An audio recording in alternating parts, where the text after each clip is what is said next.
Hey everybody, today we're going to take a look at the Hobbit, Legolas, Greenleaf and Toriel.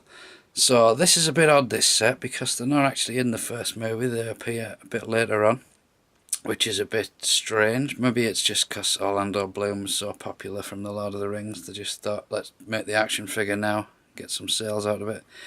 Toriel, I believe, is a made-up character. I think she's the leader of the guards of Mirkwood or something like that. So she's new, from not in the books, but she's quite a good little figure. On the back we can see prototypes of the figures as usual. We've got Bilbo and Gollum, Keely and Feely, and Dwalin and Balin. So we'll start with Legolas then. Now, I've been seeing a lot of complaints about he doesn't stand up very well. Man stands up fine. I think the reason being is the way he is to counterbalance this heavy bit on the back.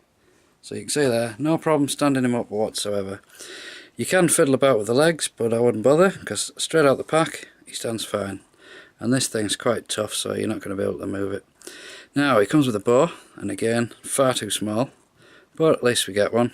He's got great arm articulation, you can't argue with that, and he's got a lot of gold on him. Again, we've got the big hair, so you can't really do much with the head, a little bit. It does pop off like all the others, so you can have a head swapping party if you want. He's got this quiver, and it's got a big peg and a hole on his back, and that goes in something like that.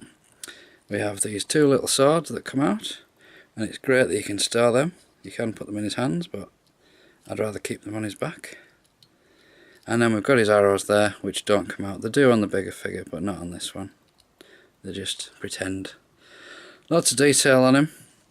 I actually really like this figure. So this one is Toriel. Now, in the packaging, this looked like the least interesting figure to me, but actually it's one of my favourites. I think this figure is absolutely brilliant. Now, like Legolas, she's got a quiver, but unlike Legolas, the peg's on her back and the hole's on the quiver, so it's the opposite. It did actually look like a bunch of flowers at first, but that does sort of peg in on her back, if I can see the hole there.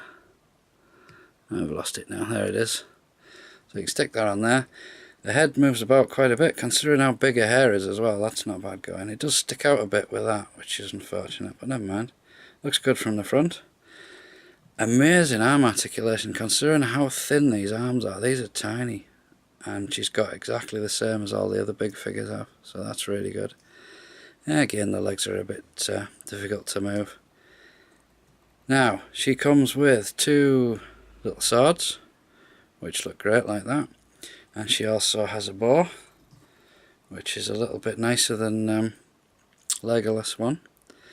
Now, this way doesn't have a place to go, but what I found is you can sort of balance it there, and it stays put when it's stood up.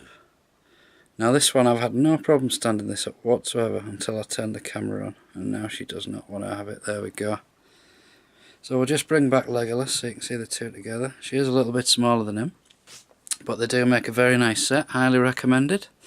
So that is Legolas and Tauriel from The Hobbit. This has been Luke, thanks for watching, and I'll see you next time.